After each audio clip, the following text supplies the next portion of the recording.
Chigi no kotoba. Cough syrup. À, tiếng Việt là gì? Cough syrup. Syrup là gì nhỉ? Siro. Đường á? Siro. Nước đường. Hả? Nước đường. Nhưng mà nếu là syrup trong uống thuốc thì thường sẽ là siro. Siro. Giống Em viết như tiếng Anh không hay là? siro. Siro. Siro. Đúng rồi. Có Siro để siro ho. siro ho thì là gì? Siro ho. Siro để dừng ho.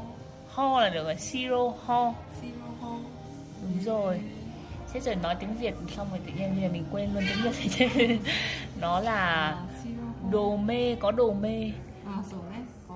Đồ mê syrup và ke seki seki seki đồ mê syrup